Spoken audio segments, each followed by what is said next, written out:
முதல் வாசகம். உங்கள் இனத்தாருக்கு உங்களை மறைத்துக் கொள்ளாதிருப்பது அன்றோ நான் விரும்பும் நோன்பு. இறைவாக்கினர் எசாயா நூலிலிருந்து வாசகம். அதிகாரம் 58. இறைவசனங்கள் 1 முதல் 9 முடிய. இறைவனாகிய ஆண்டவர் கூறுகிறார்: பேரொலி எழுப்பிக் கூப்பிடு, நிறுத்தி விடாதே. எக்காலம் முழங்குவது போல் உன் குரலை உயர்த்து. என் மக்களுக்கு அவர்களின் மண் செயல்களையும், யாக்கோபின் குடும்பத்தாருக்கு அவர்களின் பாவத்தையும் எடுத்துக் கூறு.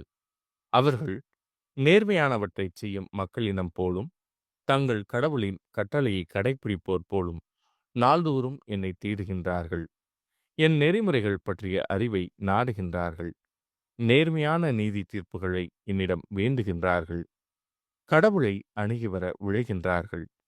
நாங்கள் உண்ணா நோன்பிருந்த பொழுது நீர் எங்களை நோக்காதது ஏன்? நாங்கள் எங்களையே தாழ்த்திக் கொண்ட போது நீர் எங்களை கவனியாதது ஏன் என்கிறார்கள். நீங்கள் நோன்பிருக்கும் நாளில் உங்கள் ஆதாயத்தையே நாடுகின்றீர்கள். உங்கள் வேலையாள்கள் அனைவரையும் ஒடுக்குகின்றீர்கள்.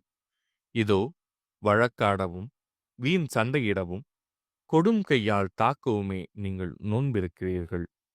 இன்று போல் நீங்கள் உண்ணா நோன்பிருந்தால் உங்கள் குரல் உன்னதத்தில் கேட்கப்படாது. ஒருவன் தன்னை ஒடுக்கிக் கொள்ளும் நாளையா நான் உண்ணா நோன்பின் நாளாக தெரிந்து கொள்வது? ஒருவன் நாணலைப் போல் தன் தலையை தாழ்த்தி சாக்கு உடையையும் சாம்பலையும் அணிந்து கொள்வதா எனக்கு ஏற்ற நோன்பு? இதையா நீங்கள் நோன்பு என்றும் ஆண்டவருக்கு உகந்த நாள் என்றும் அழைக்கிறீர்கள்?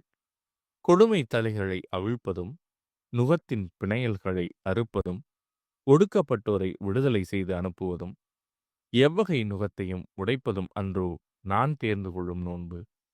பசித்தோருக்கு உங்கள் உணவை பகிர்ந்து கொடுப்பதும், தங்க இடமில்லா வறியோரை உங்கள் இல்லத்திற்கு அழைத்து வருவதும், உடையற்றோரை காணும்போது அவர்களுக்கு உடுக்க கொடுப்பதும், உங்கள் இனத்தாருக்கு உங்களை மறைத்து கொள்ளாதிருப்பதும் அன்றோ நான் விரும்பும் நோன்பு. அப்பொழுது உன் மொழி விடியல் போல் எழும். விரைவில் உனக்கு நலமான வாழ்வு துளிர்க்கும். உன் நேர்மை உனக்கு முன் செல்லும். ஆண்டவரின் மாட்சி உனக்கு பின் சென்று காக்கும். அப்போது நீ ஆண்டவரை மன்றாடுவாய், அவர் உனக்கு பதிலளிப்பார். நீ கூக்குரலிடுவாய், அவர் இதோ நான் என மறுமொழி தருவார். இது ஆண்டவரின் அருள்வாக்கு. இறைவா, உமக்கு நன்றி. பதிலுரை பாடல். நொறுங்கிய உள்ளத்தை